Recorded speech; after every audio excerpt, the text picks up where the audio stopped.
이 시간 함께 보실 말씀은 로마서 5장 15절에서 19절입니다. 로마서 5장 15절에서 19절 말씀을 보도록 하겠습니다. 자,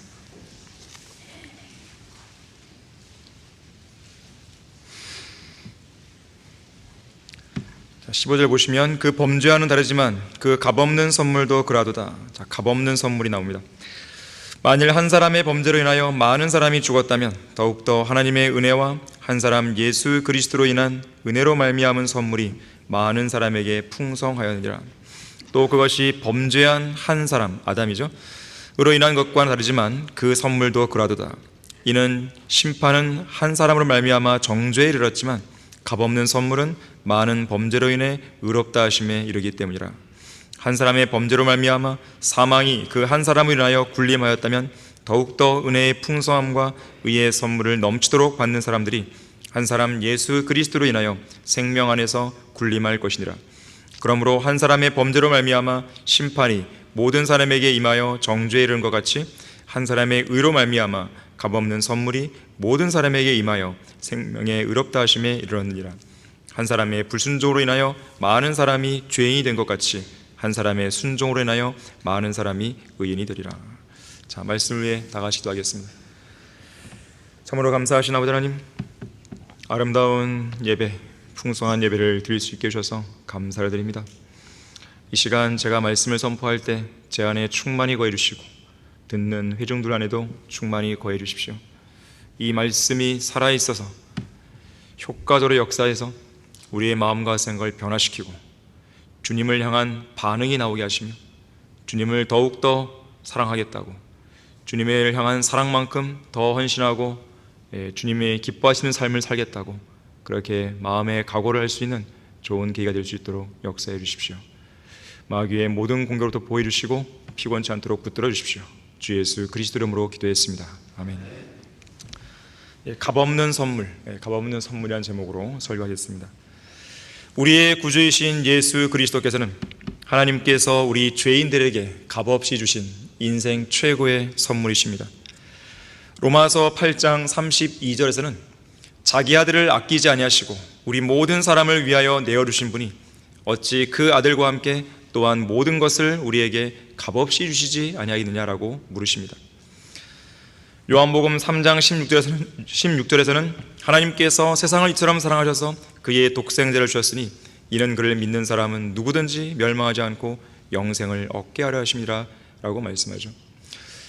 또 같은 저자인 요한일서 3장 16절에서도 이로써 우리가 하나님의 사랑을 아노니 이는 그분이 우리를 위하여 자신의 생명을 내어 놓으셨음이라고 말씀합니다. 값없이 주어지는 선물이에요. 값없이 주어지는 선물을 받으려면 어떤 대가를 지불하려고 해서는 안 됩니다. 있는 그대로 값없이 받아들이면 되는 것이에요. 그래서 값없는 선물이에요. 누가복음 2장 7절에 따르면 초림 당시에 이 땅에 구주로 오신 예수님께서는 처음 탄생하셨을 때 여관에 들어가실 빈방이 없어서 마구간 구유에서 태어나셔야 했습니다. 당시에 여관 주인이 이제 곧 태어나실 예수 그리스도께서 어떤 분인지 알았다면, 그분이 창조주 하나님이시고 만왕의 왕이시고 인류를 구속하기 위한 구원자라는 것을 알았다면 아주 매정하게 여관에는 들방이 없다고 거절하면서 초라한 마구간이나 내주지는 않았을 것입니다. 당시에 조세 등록을 하고 장막절을 지키기 위해 예루살렘과 베들레헴으로 몰려든 손님들의 기존 예약을 취소하는 한이 있더라도 예수님께서 가장 청결하고 가장 안정된 장소에서 태어날 수 있도록 최고의 호텔급 스위트룸을 마련하려고 노력을 했을 것입니다. 자, 이러한 자세는 오늘날 하나님을 첫째로 사랑하고 최우선으로 모셔야 할 그리스도인들의 자세와 별반 다르지 않습니다.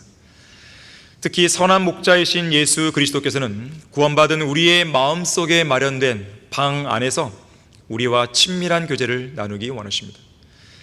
더 나아가서는 우리의 필요가 무엇인지 보시고 그 방 안을 주님의 풍성함으로 가득 채워주기를 원하고 계세요. 왜냐하면 이 땅에 예수님께서 오신 목적이 우리가 생명을 얻고 말고 더 풍성히 얻도록 하시는 것이기 때문입니다. 그리스도인이 예수 그리스도를 통해 얻는 풍성함은 실로 헤아릴 수 없어요.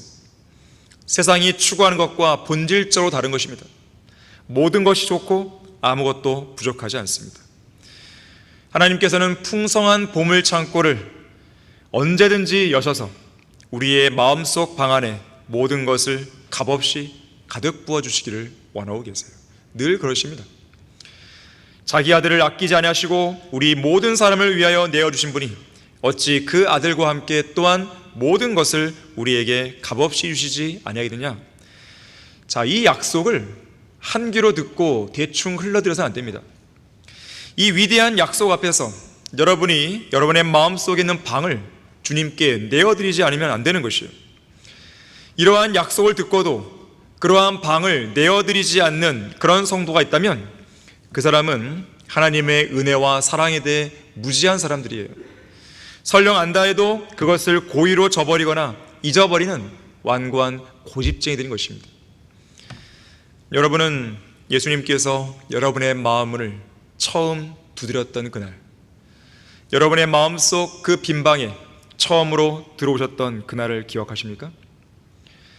피터 러크만 목사님은 1949년 3월 14일 27살의 나이에 미국 플로리다주 펜사콜라에 있는 한 라디오 방송국에서 라디오 방송 설교를 위해 방문한 슈파일 목사님이 전해준 하나님의 복음을 믿고 예수 그리스도를 구주로 영접하여 구원을 받았습니다.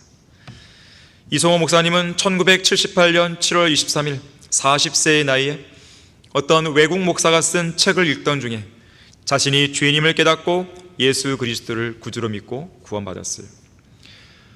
저는 1982년 초등학교 1학년 때 8살이었죠. 그때 다녔던 독립침례교회인 믿음침례교회에서 어느 주일학교 교사가 전해준 복음을 듣고 예수 그리스도를 구주로 믿어 구원받았습니다. 하지만 그 이후로 제대로 성장하지 못했기 때문에 때때로 구원의 확신이 흔들리기도 했고 심지어 구원을 의심하는 등 오랜 방황의 생활을 겪기도 했습니다. 그러다가 1999년 12월 군 복무하던 중에 한글 킹제임스 성경을 알게 되었고 2003년 7월 30일 성경침례교회 여름수련회에서 오직 은혜와 믿음으로 받은 구원에 대해서 온전한 확신을 다시 한번 제 마음속에 갖게 되고 그리고 침례에 다시 순종하게 되었더랬어요. 그런가 하면 제가 구원받았던 때인 8살 무렵으로 기억하는데요, 전에 다녔던 교회의 담임 목사가 이 주일학교 성역 공부 시간에 이런 질문을 한 적이 있습니다. 십자가에 못 박혀 죽으신 예수님께서는 과연 얼마만큼의 피를 흘렸을까요? 라는 질문이었어요. 이 학생들에게 묻는 것 치고는 다소 좀 심도 있는 질문이었죠. 아마도 이 모든 사람의 죄 때문에 피를 흘렸습니다. 그 답을 듣기 원했던 것 같아요. 당시 저는 자신 있게 제가 손을 들고 저의 모든 죄만큼이요, 그런 말을 했었어요. 물론 예수님께서는 이 세상 모든 죄인들을 위해 그 고귀한 피를 흘리셨죠. 하지만 그 진리가 한 개인에게 적용되기 위해서는 자기 자신의 죄 때문에 피를 흘렸다고 하는 이 개인적인 적용에 따른 개별적인 믿음이 요구되기 때문에 제가 했던 대답 속에는 나름대로 큰 의미가 있었던 것입니다. 다시 말하자면 막연하게 인류 전체를 위해서가 아니라 바로 나 자신, 더럽고 추악하고 가증한 나 자신, 지옥에 갈 수밖에 없는 나 자신을 위해서 예수 그리스도의 피가 흘렸다는 그 사실을 믿는 믿음이 있어야 구원받을 수 있다는 거예요. 그리고 그날 집으로 돌아오는 발걸음은 무척 가벼웠던 것으로 기억이 납니다. 비록 8살의 어린 나이였지만 집으로 걸어오는 그 골목길에서 하늘을 쳐다보며 나도 이제 하늘나라 가겠구나, 그런 생각으로 마음이 평안하고 기뻤던 기억이 10수년이 지난 지금도 생생하게 남아있어요. 자, 구원은 하나님께서 주신 값없는 선물입니다. 첫 번째로 인간의 어떤 선행이나 종교적인 노력도 구원에 아무런 도움을 주지 못해요. 본래 신앙이라고 하는 것은요, 창조주 하나님을 숭앙하는 믿음을 말합니다. 종교란 것도 영원한 생명이신 참 하나님, 곧 창조주시고 구속주시며 심판주이신 한 분 하나님을 믿고 섬기는 것을 의미해요.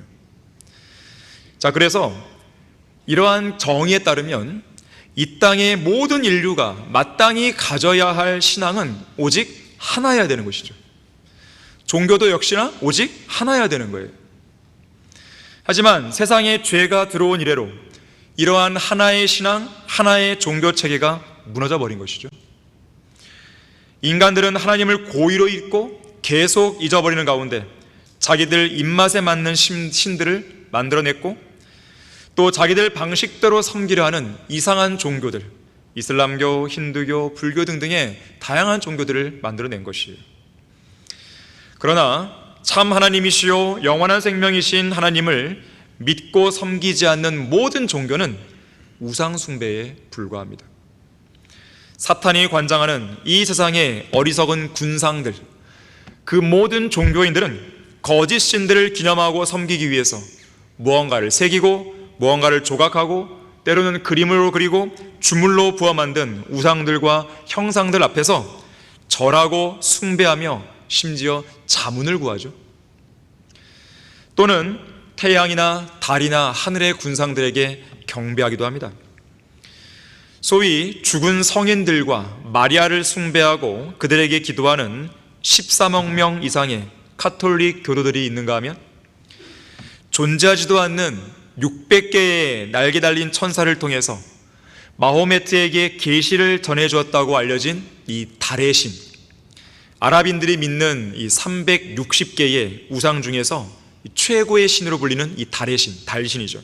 이 달신을 섬기는 모슬렘들은 약 20억 명이에요.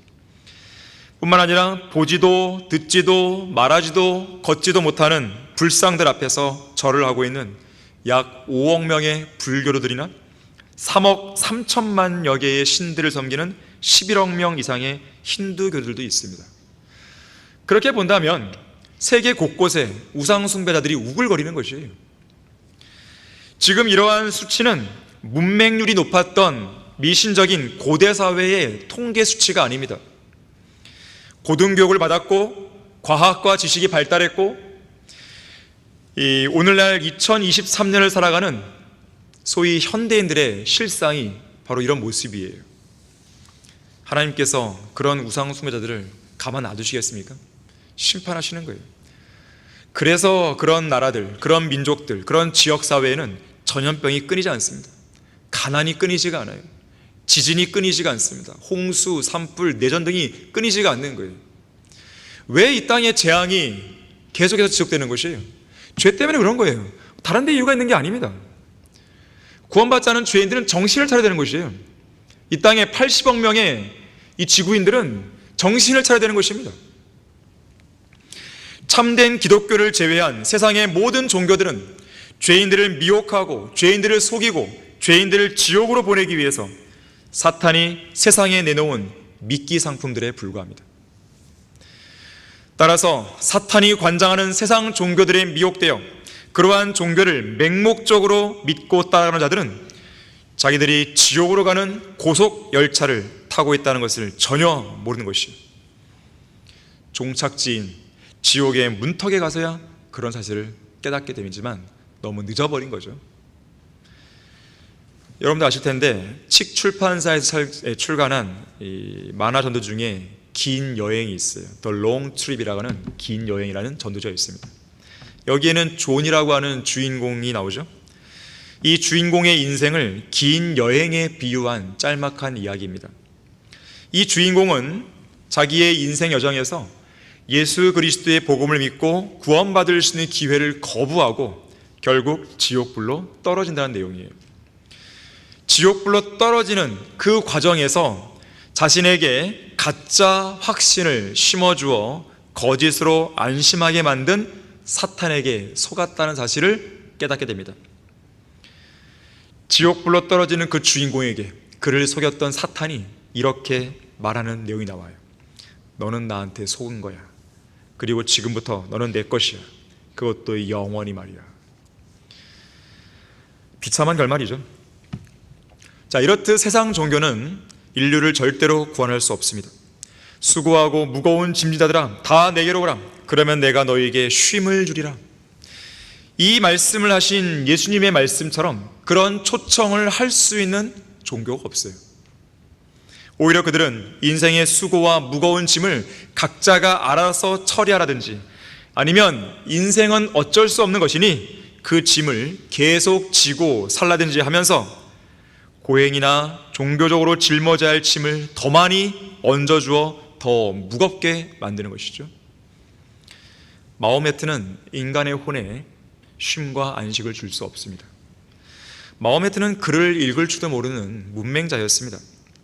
자신의 정욕을 통제할 줄 모르는 상습적인 간음자였어요.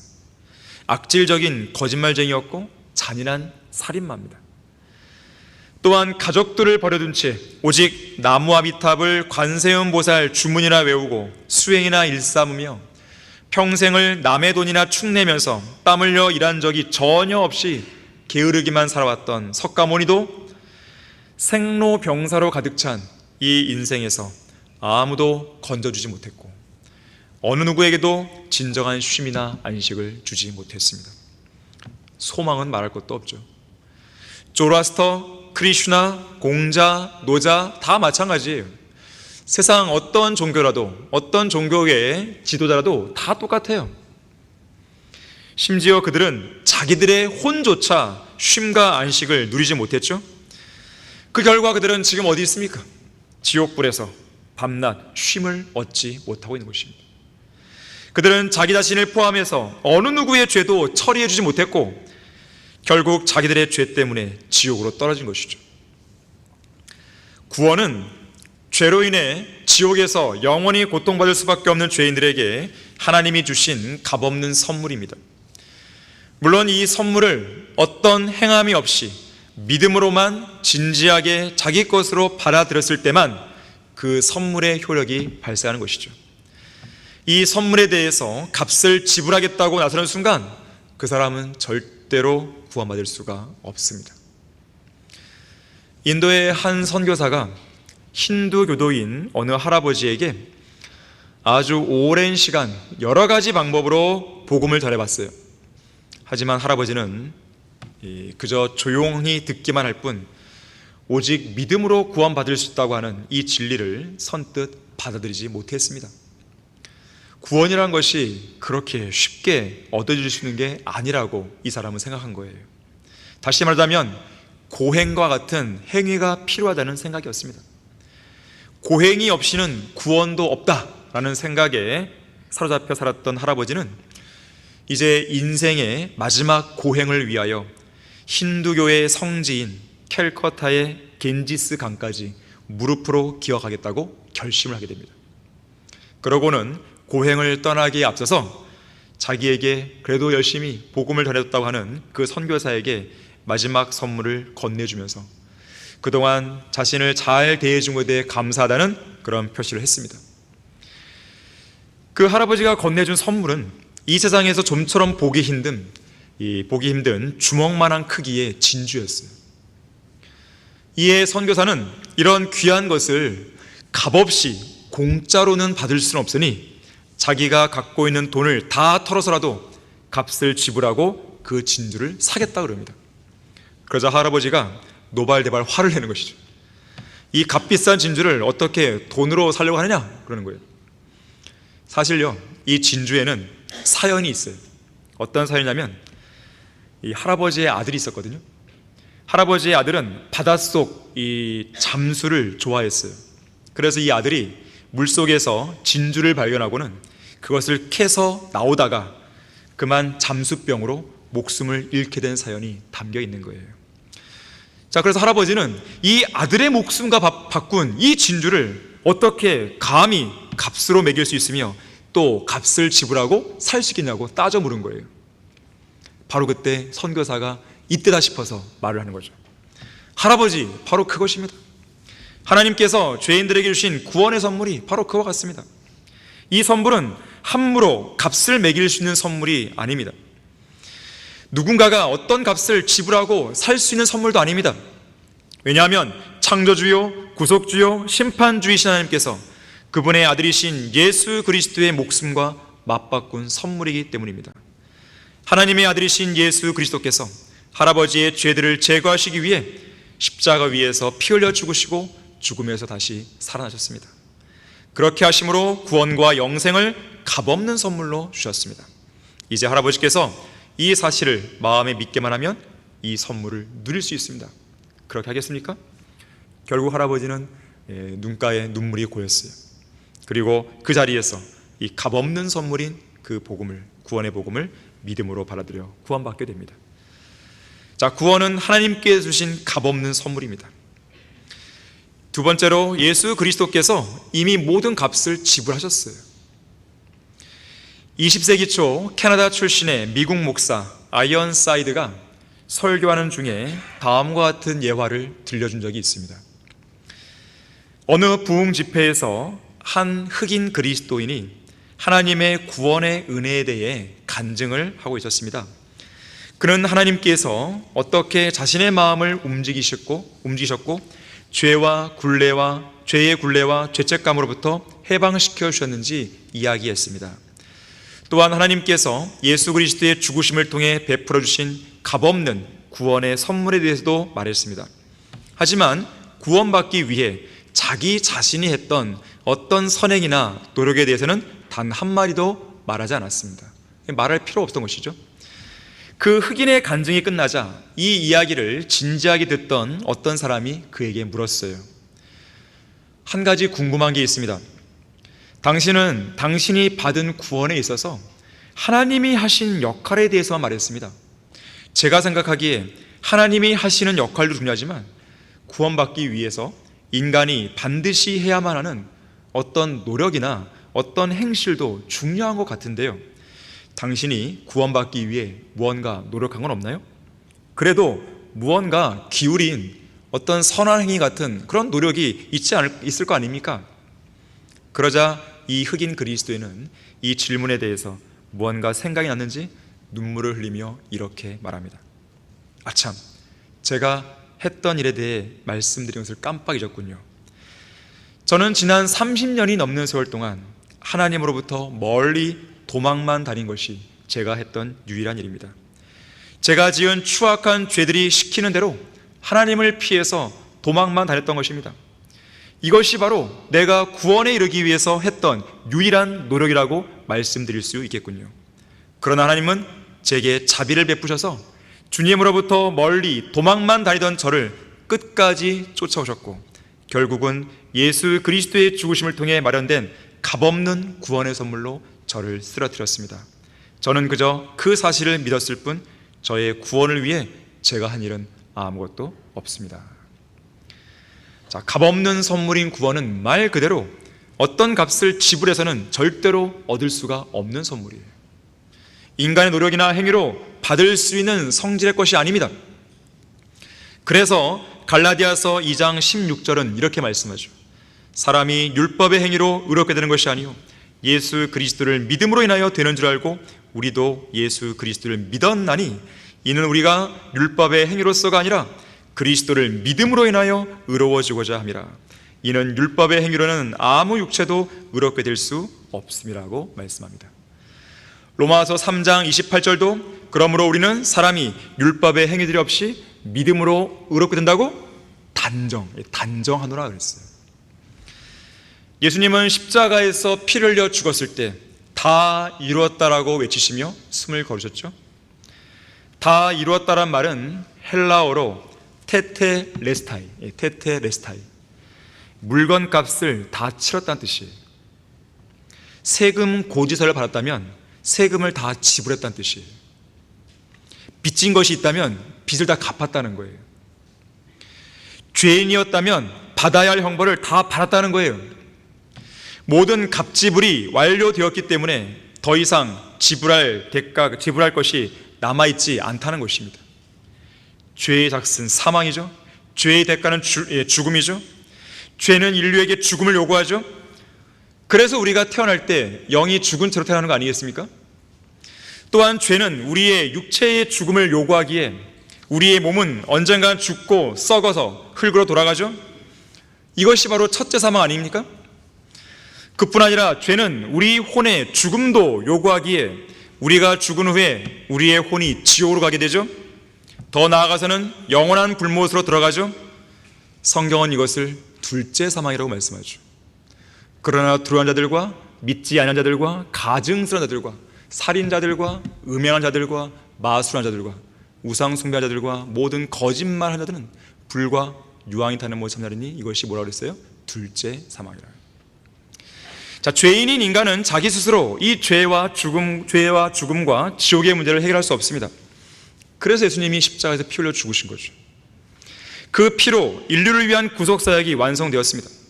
인류의 과거, 현재, 미래의 모든 죄에 대한 값이 다 치러졌고, 이로써 인류는 죄의 속박에서 벗어나 하나님 앞으로 나올 수 있게 된 거예요. 전에는 하나님 앞으로 나아가는 길목에 수많은 죄들이 우리를 막고 서서 사탄은 계속 고소하고 정죄하며 진노의 심판과 멸망을 통해 우리를 두렵게 하고 저지했지만, 이제는 그러한 모든 것들이 일순간에 제거가 된 것이죠. 또한 죽음의 세력을 가진 자, 곧 마귀를 멸망시키셨고 정사와 권세를 벗겨내어 십자가로 그들을 이기셨으며 죽음을 두려워하여 평생을 사탄의 노예요, 죄의 노예요, 죽음의 노예로 속박된 죄인들을 풀어주신 것이죠. 무엇이 그 위대한 역사를 이룬 것입니까? 예수 그리스도의 피입니다. 19세기 미국이 낳은 위대한 복음 전도자 D.L. 무디에게 한 청년이 와서 이렇게 고백했어요. 목사님, 저는 예수 그리스도를 믿고 구원받았습니다. 그런데 여전히 한 가지 죄가 잊히지 않고 계속 기억나서 너무 괴롭습니다. 이 죄를 어떻게 합니까? 그러자 무디가 묻습니다. 자네는 정말로 예수님을 자네의 구주로 믿었는가? 네, 믿었습니다. 그렇다면 예수님의 십자가의 피로 자네의 모든 죄가 용서함 받았다는 것을 믿고 있는가? 네, 믿습니다. 그러자 무디가요, 버럭 화를 내면서 이렇게 호통을 쳤다 그래요. 그렇다면 예수님께서 이미 잊어버리신 그 죄를 왜 자네는 기억하는 건가? 예수님께서 이미 용서했다고 했는데 왜 자네는 용서가 안 됐다고 생각하는 것인가? 다시 말하자면 어떤 특정한 죄가 여전히 용서되지 않았다는 그 생각은 예수 그리스도의 십자가의 공로를 무시하는 태도죠. 또한 십자가의 보혈을 무용하게 만드는 것이죠. 또한 하나님의 의를 무가치하게 만드는 오만한 태도인 거죠. 그제야 그 청년은 무디의 호통에 정말 그렇군요 하면서 편안한 마음으로 돌아갔다 그래요. 비슷한 사례를 저도 경험했어요. 제가 아까 처음에 말씀드렸듯이 구원의 확신이 좀 흔들렸잖아요. 흔들려서 이 교회 와갖고 이제 이소모 목사님의 상담을 이제 받았었죠. 구원의 확신이 흔들립니다. 첫 번째 질문, 예수 그리스도를 믿고 영접한 적이 있습니까? 네, 있습니다. 두 번째 질문, 이 하나님의 말씀을 읽고 싶은 그런 갈급함이 있습니까? 네, 있습니다. 죄를 짓게 되면 죄를 지었을 때 자백하지 않으면 못 견딥니까? 네, 그렇습니다. 누군가에게 복음을 전하고 싶은 마음이 있습니까? 네, 그렇습니다. 그럼 자네는 구원 받았어. 그때 제가 그래도 확신이 없는데요? 목사님 호통을 왜 안 믿는 거야? 그렇게 말씀하더라고요. 네. 정신이 버뜩 들었어요 그때요. 네. 정신이 버뜩 들었어요. 그게 문제거든요. 예수 그리스도 믿고 구원 받았잖아요. 그게 하나님의 약속이잖아요. 그럼 뭘 더 의심해요? 끝이죠. 거기에서 마귀의 공격이 있는 거예요. 그래서 갓 구원받은 그리스도인들을 무너뜨리기 위해서요, 이 마귀가 계속 흔드는 거예요. 너 구원 안 받은 것 같은데? 확신 없잖아.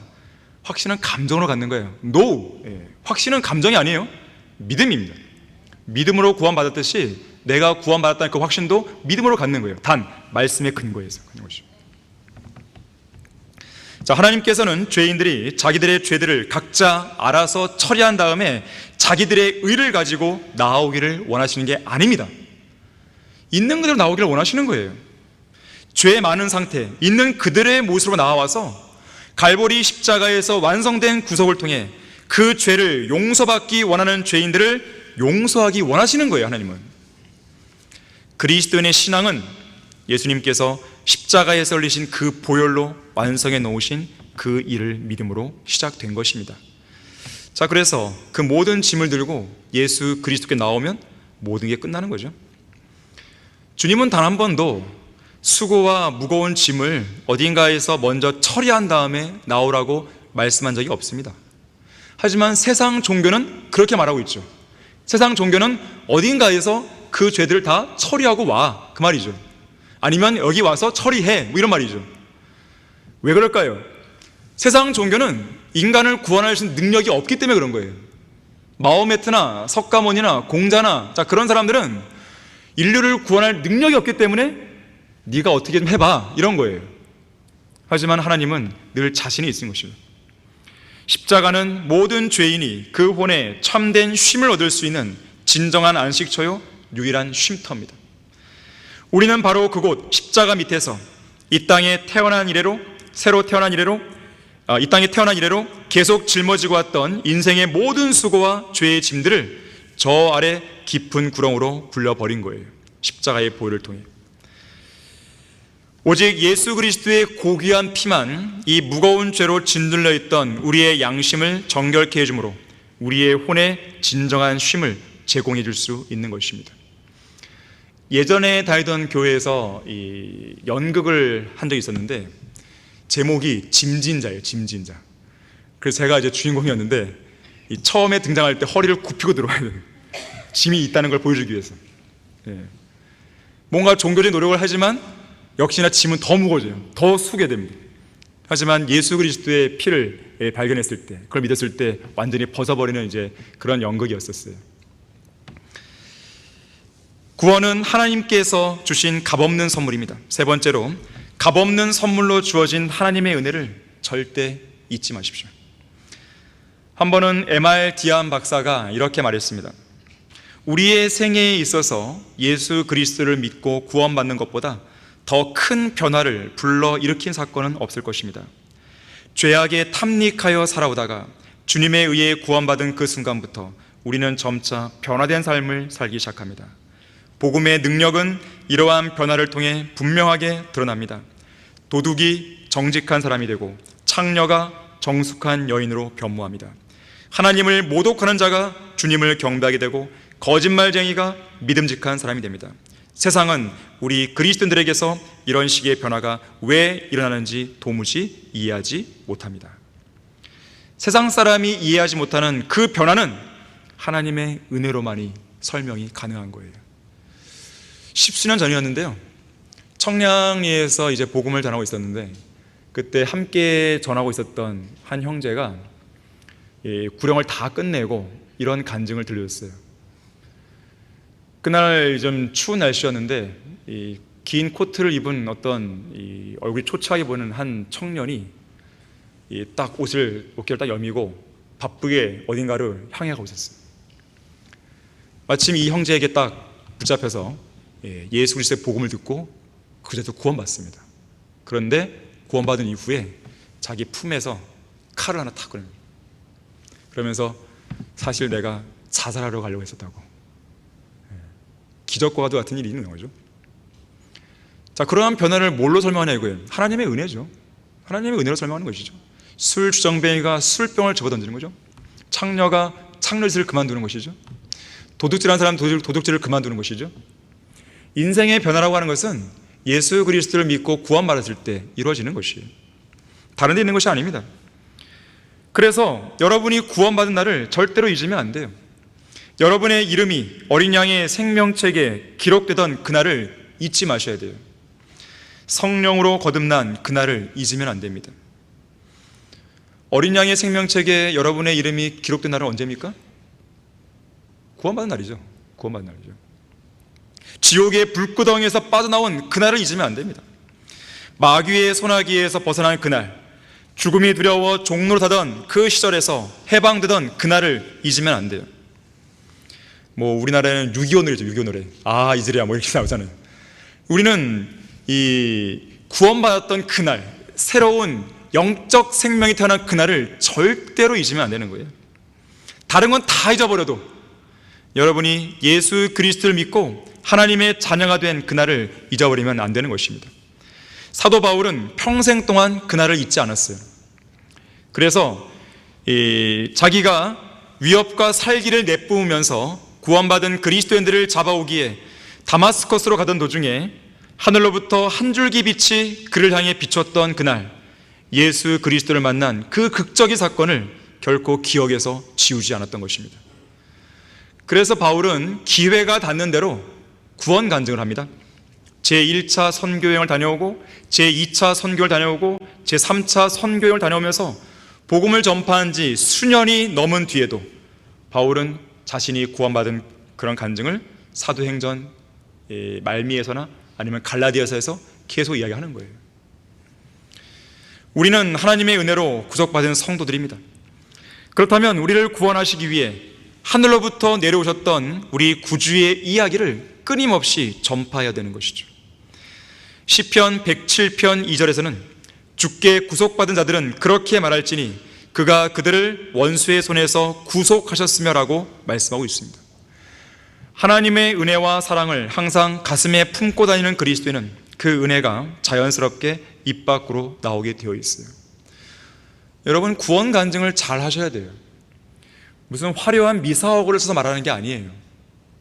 있는 그대로 여러분이 경험했던 일을 이야기하는 것인데, 구원 간증에서 절대로 빠지면 안 되는 한 가지가 있어요. 우리가 어떻게 구원받았죠? 나는 죄인임을 알았잖아요. 지옥에 갈 수밖에 없는 죄인임을 알았잖아요. 그리고 그 죄를 제거하기 위해서 예수님이 십자가에 필려 죽으시고 다시 살아나신 사실, 이 사실을 내가 믿고 구원받은 거 아닙니까? 근데 많은 사람들이 이 사실은 딱 빼놔요.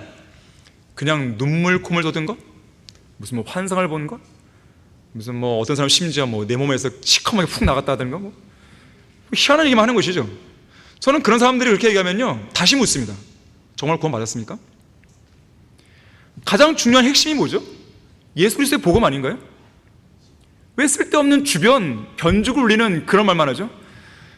마치 예수 그리스도의 복음은 너무 평범하고 마치 눈물 콧물 쏟은 건 너무 특별하고 그래서 그런 건가요? 아니죠. 가장 특별한 경험은 예수 그리스도의 복음이죠. 내 인생에 그런 경험이 있었나요? 없잖아요. 가장 특별한 순간입니다. 그래서 여러분들이 구원 간증을 할 때는요, 상대방으로 하여금 의심이 들지 않게 해야 되는데 복음의 핵심 반드시 있어야 되는 거예요. 그걸 빠뜨리고 아주 화려한 걸로 다 얘기했어요. 주변 환경들을. 그 사람은 구원 못 받을 확률이 높은 거예요. 구원 간증을 잘 하셔야 되는 거예요. 근데 그런 사람들 대부분은요, 실제로 제대로 구원받지 않았기 때문에 그런 말들을 하는 겁니다. 예수 그리스도를 진지하게 내가 믿음으로 영접한 적이 없는 거예요. 그냥 막연하게 하나님을 막연하게 믿었거나 너무나 오랫동안 교회에 다니다 보니까 그냥 자주 들은 거죠. 내가 아는 거를 그냥 믿는 것으로 착각한 거죠. 하지만 여러분이 정말로 구원받았다면 여러분의 인생 가운데 반드시 이런 순간이 있는 거예요. 내가 예수 그리스도를 믿겠습니다. 이 순간이 반드시 있는 거예요. 마음으로 했든 아니면 마음으로 믿은 걸 입으로 했든 간에 반드시 그 순간이 여러분의 기억 속에 분명하게 남아 있어야 되는 거예요. 그렇지 않으면요, 계속해서 그 사람은 구원의 확신이 흔들리는 거예요. 계속 흔들립니다. 계속 흔들리고 마귀가 계속 공격하는 것이에요. 사랑에 대해서 무언가 말할 자격이 있었던 솔로몬 왕은 사랑에 대해서 이렇게 강론했어요. 내 마음의 인장처럼, 내 팔 위에 인장처럼 나를 새기라. 사랑은 죽음처럼 강하고 질투는 음부처럼 잔인하니 그곳의 숯은 불타는 숯, 곧 심히 맹렬한 불길을 가진 것이라. 많은 물들로도 사랑은 끌 수 없으며 큰 물들로도 잠기게 할 수 없나니 사람이 그의 집에 모든 재산을 주어 사랑과 바꾸려 한다면 그 일은 완전히 멸시를 받으리라. 자, 사랑은 죽음처럼 강해요. 그래서 예수님은 자신의 혼과 몸을 죽음에 내어주기까지 우리를 사랑하신 것입니다. 사랑에서 비롯된 질투는 음부처럼 잔인해요. 그래서 예수님은 사랑하는 신부이자 아내인 교회를 얻기 위해서 땅의 심장, 곧 땅 아래 뜨거운 지옥 불속까지 들어갔다가 나오신 것이죠. 사랑은 많은 물들로도 끌 수가 없고 큰 물들로도 잠기게 할 수 없습니다. 그래서 셋째 하늘에 있는 영광의 보좌를 버리시고 둘째 하늘과 셋째 하늘 사이에는 커다란 물층, 이 물층을 통과하셔서 이 땅으로 내려와 십자가의 죽음에까지 순종하신 것입니다. 우리는 예수 그리스도와의 사랑에 빠져 있어야 돼요. 예수 그리스도는 우리의 첫사랑이자 마지막 사랑이 되어야 됩니다.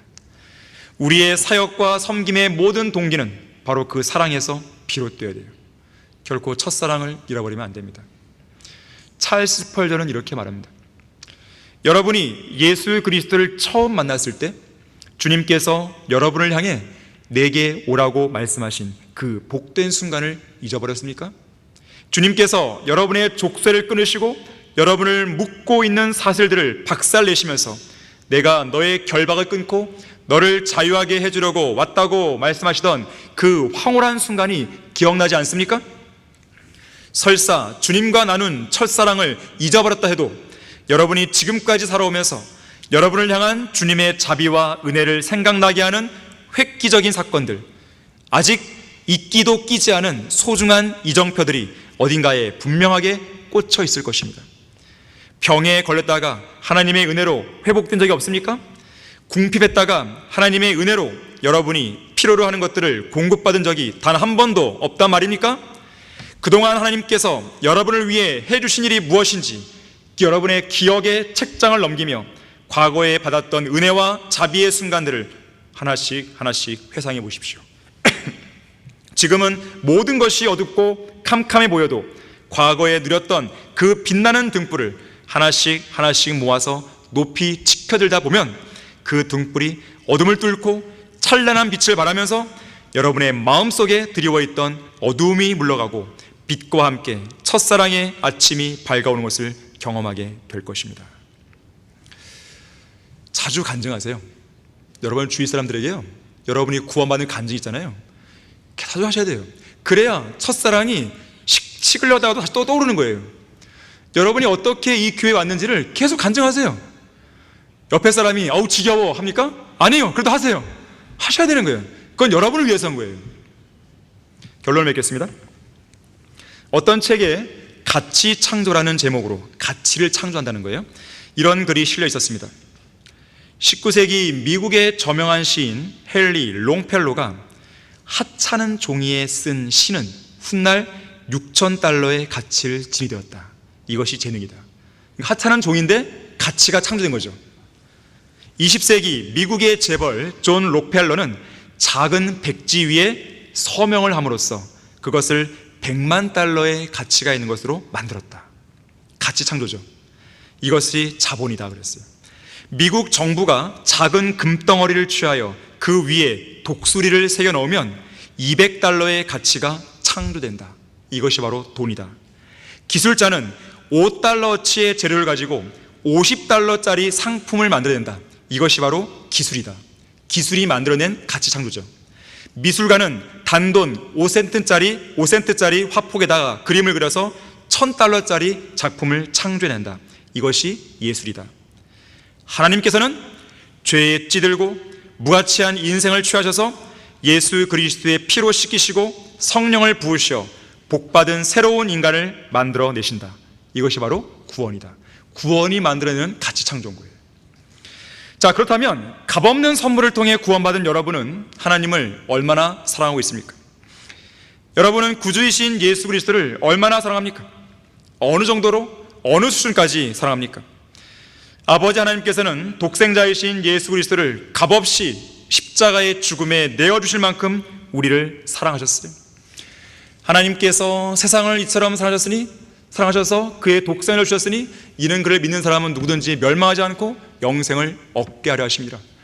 하나님께서 세상을 사랑하셔서 이처럼 사랑하셔서 주신 거예요. 과거예요. 세상을 사랑하셔서. 랄프 스미스 박사는요 이렇게 말했어요.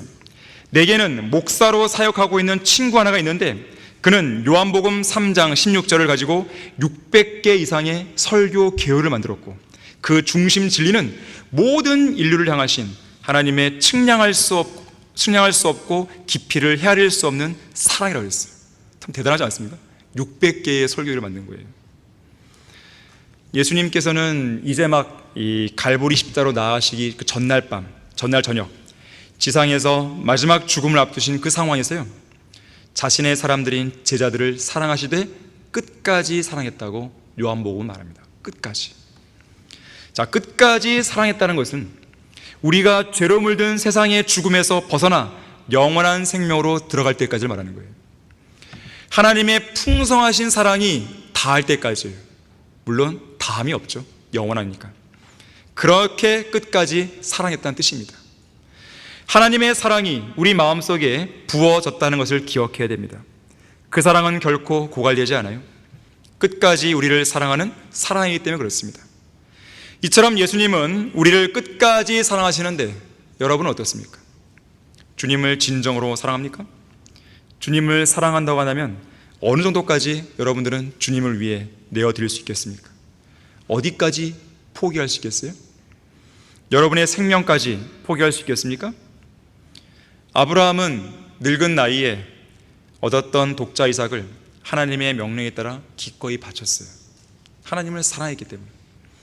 누가복음 7장에서 예수님의 발을 닦기 위해 옥합의 향유를 기꺼이 부어드린 여인이 나오죠.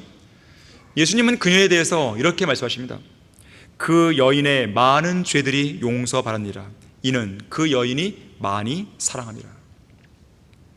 요한계시록 12장 11절에서는 죽기까지 자기들의 생명을 사랑하지 않은 성도들이 나오죠. 우리의 구주이신 예수 그리스도께서는 그분의 몸값을 지불하고 사신 성도들이 얼마나 주님을 사랑하는지 확인하고 싶어 하십니다. 부활하신 예수님은 베드로의 사랑을 확인하는 질문을 던진 적이 있으시죠? 요나의 아들 시몬아, 내가 이 사람들보다 나를 더 사랑하느냐? 베드로는 주여 그러옵니다. 주께서는 내가 주를 사랑하는 줄 아시나다 그랬어요. 그러나 한 번으로는 부족했어요. 그래서 같은 질문을 두 번 하셨죠. 요나의 아들 시몬아, 내가 나를 사랑하느냐? 요나의 아들 시몬아, 내가 나를 사랑하느냐? 여러분은 어떻습니까? 이 질문에 거리낌 없는 양심으로 주님을 진정으로 사랑한다고 고백할 수 있겠습니까? 그 사랑의 고백을 여러분의 입술의 고백뿐만 아니라 여러분의 몸의 행실을 통해서 입증이 보여야 돼요.